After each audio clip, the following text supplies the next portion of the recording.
Welcome in, everybody. Thanks for joining us here today. Sorry for any confusion. I know my screen name says David, but I'm obviously not David Trainer. He will not be joining us today, but we'll go ahead and get this kicked off. Topic of the day is SpaceX. I see they just started trading above their IPO price, as most would have expected. We'll see what they end up doing today and in the coming months. Welcome in. We'll get this thing kicked off. This is our monthly podcast. We're here with myself today, Kyle Gusky, and our senior analyst, Garrett O'Grady. Garrett, thanks for joining us today. Yeah, thank you, Kyle. Pleasure to be on.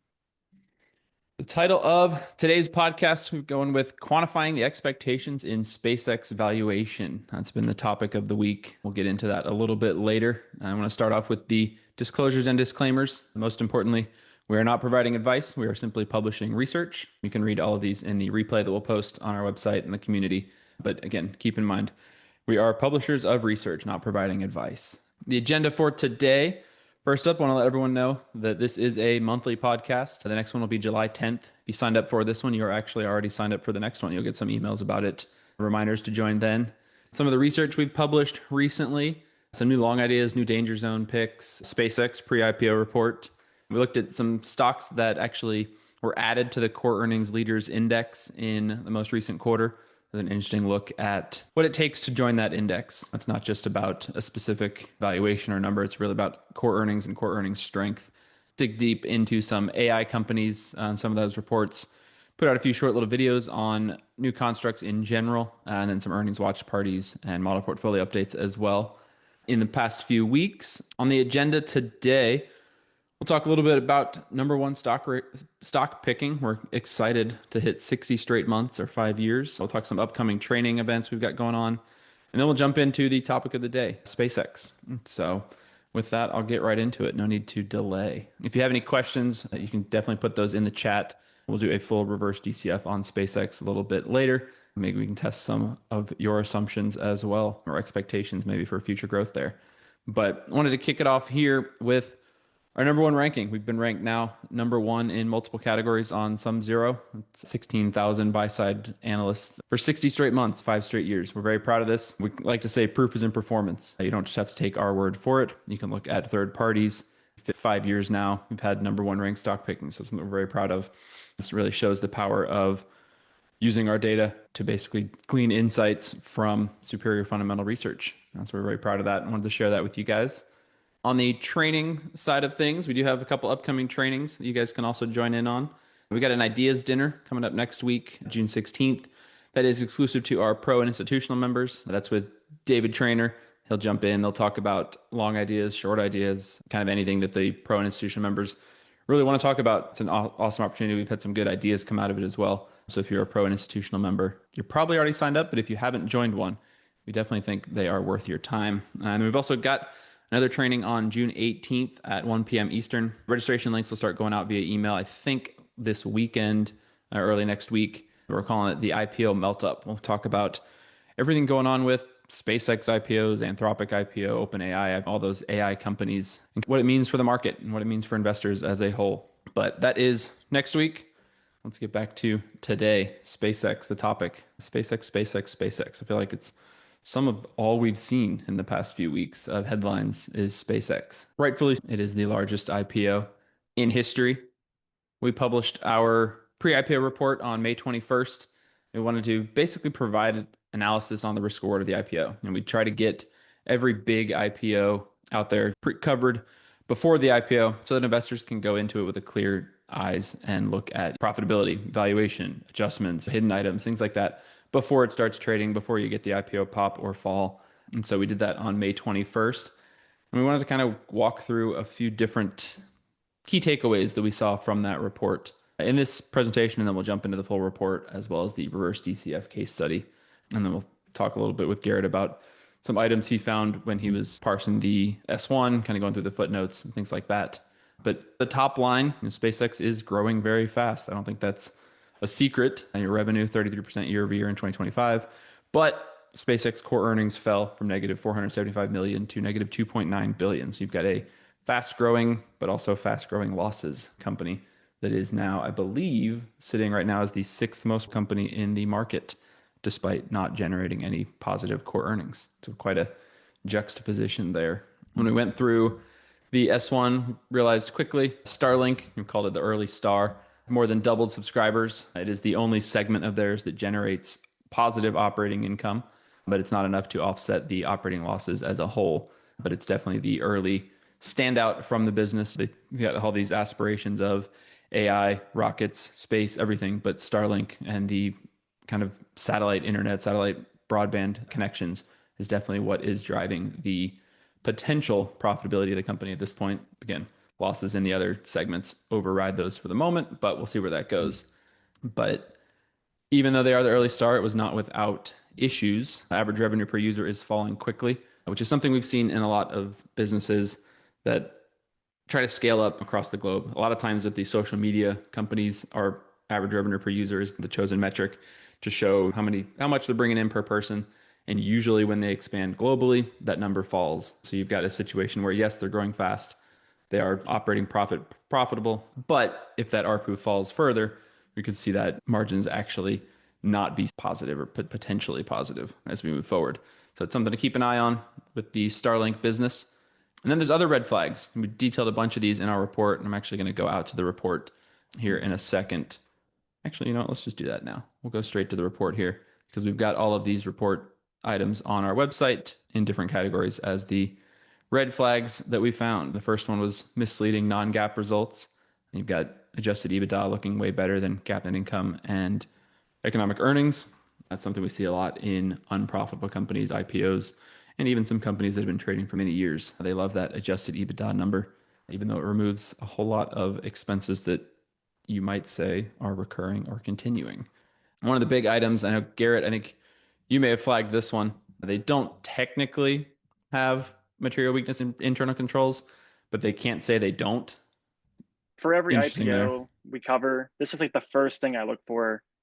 Most of the time, there's either weak internal controls or they just can't say the internal controls are actually good. So for any IPO, when you're just sitting there, if you can't trust the numbers, I don't know, that's a lot, doesn't it? Yes, I think so. We're building these models the best we can with the most up-to-date numbers that they provide. And then in the filing, they kind of go out and say, hey, watch the numbers. We don't totally know if they're accurate. Yeah, just Uh, really hard to trust. yep. Red flag number 3. I think this one is maybe most well known that Elon Musk will own 85% of the voting power in the company.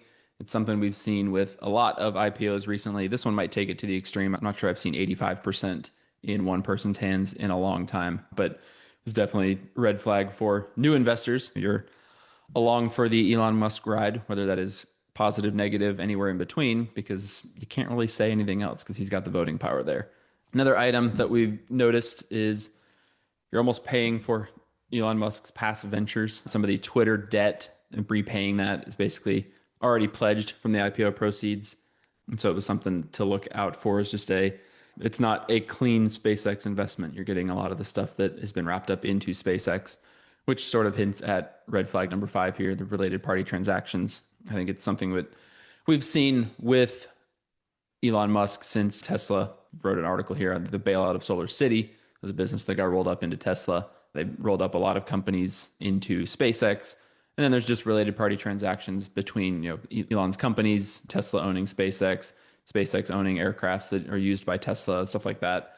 Things to just be aware of. They're not saying anything here is fraud. It's just saying that, hey, these are deals that deserve scrutiny because they are between parties that are all having conflicting interest, conflict of interest, questioning whose best interest is actually involved in some of these. I think the big one was the 20.2 billion in cash obligations that is owed to a board member. That's another performance obligation that is pledged to those IPO proceeds. So while it was the biggest IPO in history, a lot of the proceeds are already accounted for. That's, I think, red flag number 8 that we talk about here in a second. But number 6 was the dilution. Obviously, we in the headlines, Elon's pay package being huge if they get the company to certain levels, they get establishments, permanent human colony on Mars, non-Earth based data centers. It increases the level of shares that could be outstanding by 302 million, split over 12 tranches. It's just a large potential dilution. Obviously, if they took the company from market cap to 7.5 trillion, maybe no one would complain. But it is a market dynamic story that the level of dilution would be astronomical. I joked with Garrett here that some of the puns don't seem as funny because it is a space company, but that is there. Another item we talked about a little bit in the report was customer concentration risk. They're generating a lot of revenue from one customer. We speculate it's the US government at this point. But as they move into other areas, we talked a little bit about the Anthropic deal where Anthropic's going to pay SpaceX over $1 billion per month. That was disclosed, which is a third of the entire AI segment revenue. So it's a huge concentration in a new customer. Obviously, they've already expanded some of that with some Google details, like Google partnerships, agreements, stuff like that. But something to watch out for. There's been a web of 5 to 10 AI data center companies that are all paying each other. And so something to watch for. And I think the last one I mentioned a little bit, but nearly 80% of the IPO proceeds were already spoken for. You've got 20.2 billion owed to Valor Equity Partners, which was that board member, 20 billion to repay some legacy X/Twitter XAI debt, and then 22.6 billion to pay EchoStar for a spectrum acquisition. And so you've got 62.6 billion, 78% of what we thought might have been 80 billion. I think they ended up raising 75. So it's even a little bit higher there.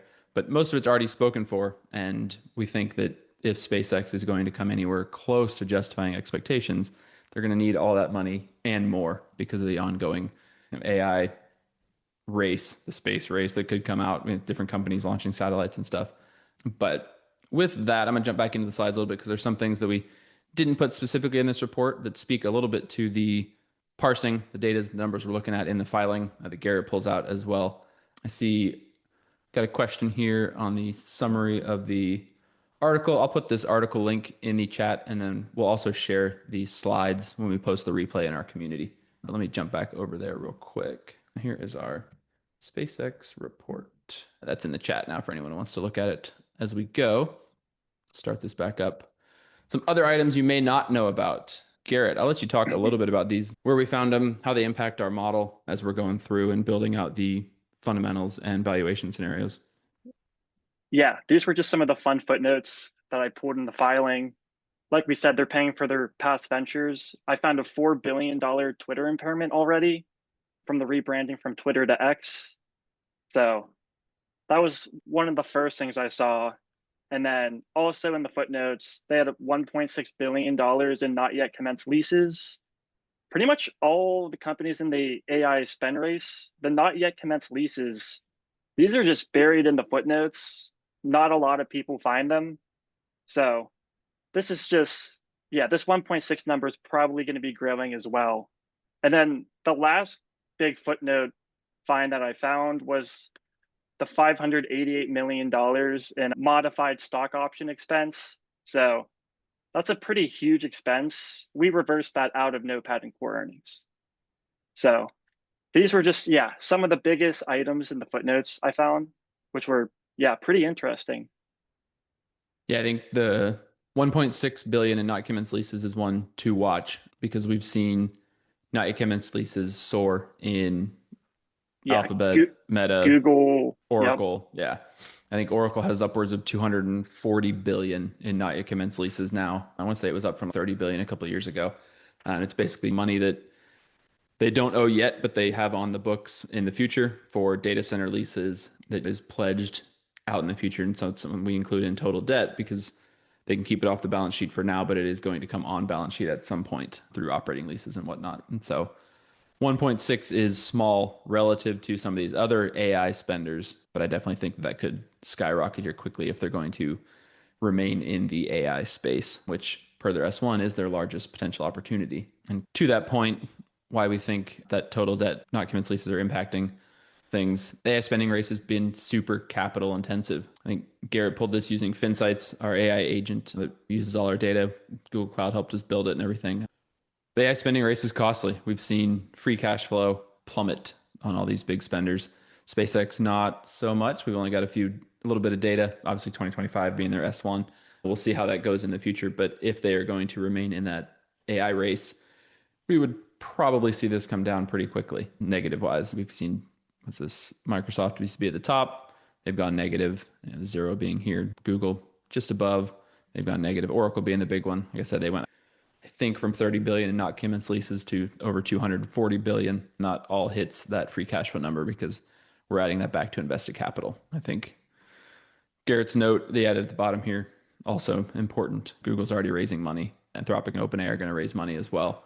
It's turning into a huge spending race that companies need billions, trillions potentially in capital to build out this AI. And the question remains, what will that return be? We've historically, these tech companies have been some of the best return this on their spend, but if they have to spend capital intensive like utilities, industrials companies, does that change the investment thesis? We've written a lot about that recently. If you check out the section of our website, we've got an AI section that kind of details a whole bunch of this. But before we get into the DCF, I did want to throw it over to Garrett for a bit of a sports analogy about what we've got with the SpaceX IPO. Yeah. Hey, Kyle, could you go back to the prior slide? I just want to Yeah. mention just the foreshadow to when you do the reverse DCF, you're not showing invested capital growth, which just shows the ridiculousness of the valuation. So I just wanted to get this chart in here to show that spending will be necessary. So when you guys see Kyle's reverse DCF, he doesn't have invested capital growth in there, but to compete with these players and Anthropic OpenAI, they're going to have to spend. So I just want to make that clear. But yeah, Kyle, go ahead to the sports analogy. Yeah, so I just wanted to have a little fun with this. I don't know if there's any baseball fans in the chat here, but I wanted to compare Juan Soto of the New York Mets and the SpaceX IPO in general. So basically, I just want to show that the winners of this IPO today are the early SpaceX investors, right? The employees and the investors that were able to get in at better prices. And the other thing, SpaceX is a great company. They're doing really cool things. So I don't want to completely bash them as a company, right? The valuation is ridiculous, but the company is doing really cool things. And on the flip side, Juan Soto, he's a top 5 baseball player. But basically, when he played for the Washington Nationals back in the day, he was on his cheap rookie contract, right? That allowed the Nationals to build out a really good team around him. And ultimately, they won a World Series, right? And now, fast forward to SpaceX today. The early investors, they're cashing out today. So this is their version of their World Series, right? And the people that buy today, the SpaceX IPO, I don't think it's going to end too well for them based on their valuation.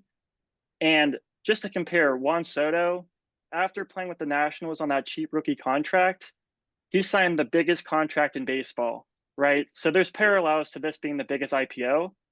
And in the 2 years after he signed that record-breaking contract, expectations were sky high. The Mets last 2 years, they missed the playoffs, last place in the NL East this year. So anyways, I just wanted to give a cool little example here to think about expectations investing. And yeah, Kyle's reverse DCF coming up.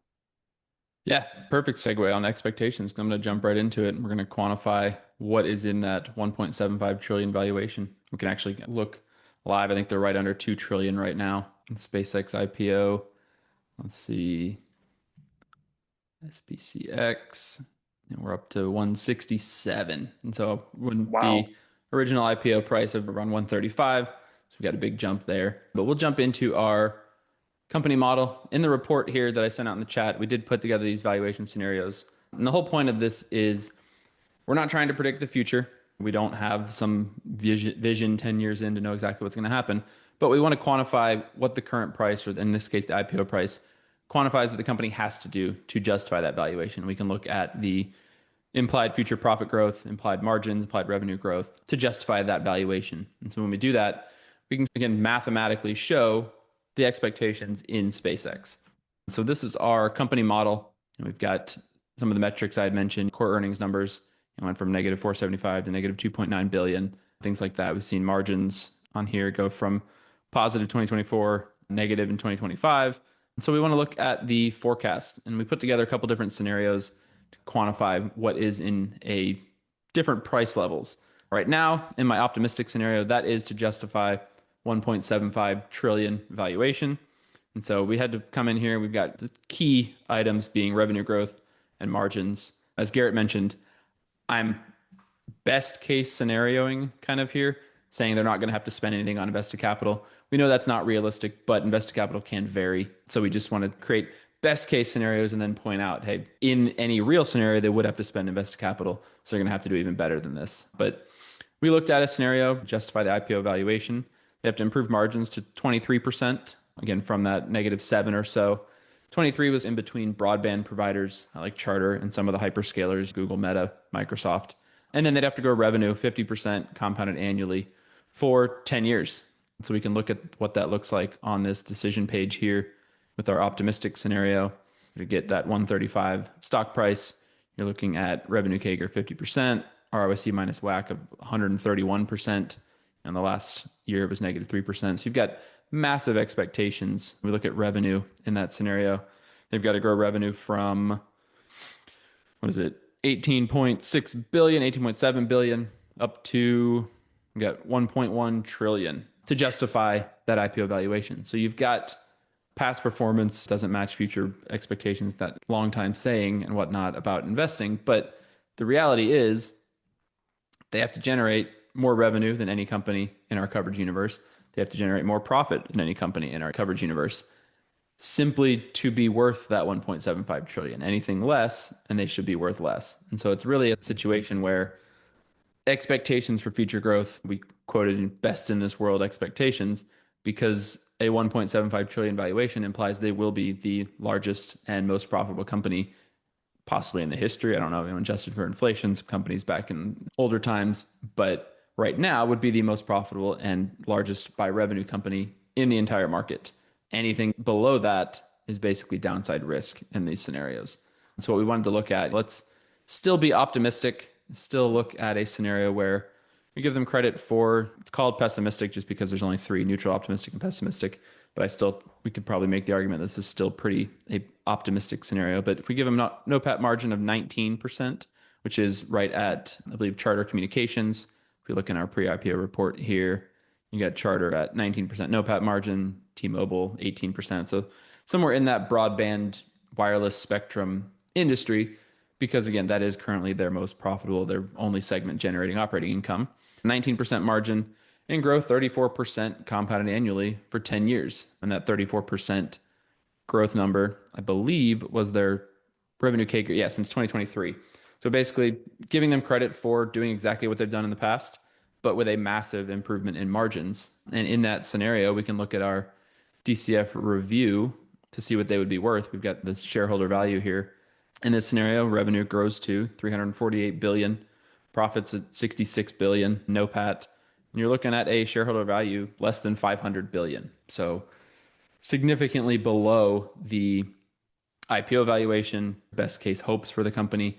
And this is still a scenario where they're going to generate 348 billion in revenue, which I think juxtaposed against the S&P, let me see here real quick, would put them, looks like 7 or 8 companies would be better. So they'd still be one of the most largest companies by revenue. On a NOPAT basis, they would be same thing, 6th or 7th in profitability of the entire S&P 500. And so we think this is a kind of clear-eyed look at, even in a lower scenario, SpaceX will be worth much less than what it's trading at today, which I think is why Garrett's analogy sort of touches on, you're paying for expectations that simply don't match the reality, because even in a great reality such as this one, the company's worth way less than what it's trading at now, especially after jumping or up 164, a little bit lower than what we just looked at, but we're up in the 2 trillion range in valuation. And those expectations are, as we said in the report, out of this world.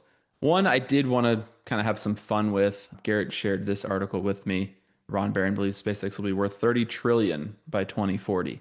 And so I wanted to go in and scenario analysis this one to see what SpaceX would have to do based on current profits, current margins, what they'd have to do in the future to be worth 30 trillion. And so I can put together a quick scenario, and I'll update our model here so we can actually see if we give them optimistic scenario margins of 28%, which I believe, if I jump back to our report here, is on par with Alphabet. And you got 28% margin. So we've got Google level profitability.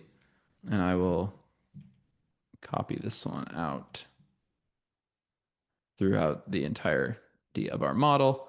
And then we go 50% revenue growth rate, out through 20 years. We can save that scenario and see what that looks like to try and find when the company, what kind of expectations would result in the company being worth $30 trillion. So we go to the DCF review, we pull up the optimistic scenario that we just built.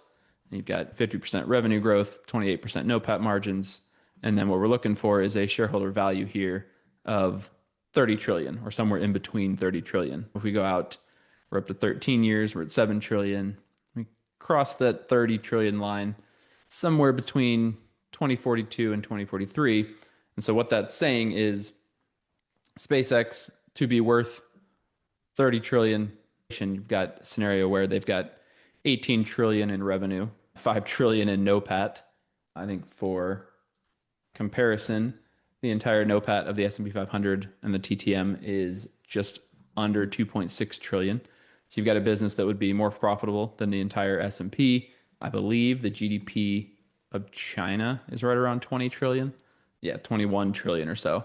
So you've got a scenario where to be worth $30 trillion, SpaceX has to be something that we've never seen before. And so if you're buying in expecting $30 trillion valuation, just know that you're also buying into expectations for the best ever company, almost larger sales than China, profits almost double than the entire S&P 500. And anything below that is, again, downside risk in such a scenario. And so I think hopefully, let's look at the chart on that one to see what revenue would look like. We've got hockey sticks up here. Same thing with profits as well. You've got profits down at negative 1.2 billion. You've got to get up to where are we at in NOPAT? We were looking out a little further. So we were out in 2042 or so. Maybe looking at 5 trillion in NOPAT. So you can see the scale is off because it is such a drastic change from the current period. That's the last scenario I had. Again, I wanted to really illustrate these scenarios are not worst case, potentially best case. We're not saying they can't do more than this. We're not saying they're going to do less than this because we're not trying to predict the future. We just want every investor out there, if you're jumping into this, or if you're not jumping into this, to know what you're buying into. And so at a 1.75 trillion valuation, you've got revenue would need to be 1.1 trillion and profits would need to be upwards of 248 billion over the next 10 years. And those are what you're expecting to happen if you buy at today's prices. I guess you're expecting a little more because the price has already gone up. So it's a extremely expensive stock. Execution remains to be seen, obviously early in their history as a publicly traded company, but it's truly a case where expectations are quote unquote out of this world. And so we wanted to share that with you guys today as we wrap up here. I'll get one more slide I wanted to show as we get off of SpaceX. The replay of this will be available in our community, where we've also got members that go on and talk trade ideas, different discussions.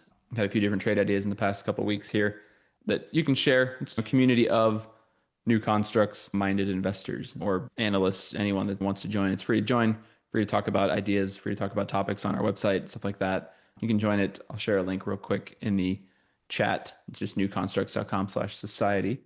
The replay of this will be posted in that community as well. There's also replays of past podcasts, but that will do it for today. I think I'll be watching SpaceX to kind of see what they end up doing throughout the day, throughout the next couple of weeks, months, as we get into some of the index inclusions that we've talked about in some of our reports recently. But it'll definitely be a overarching story of the market for the near term and possibly the long term as well. Garrett, thanks for joining me today. Yeah, thank you, Kyle. It was a blast. Thank you guys for joining us as well, and we will talk to you next time.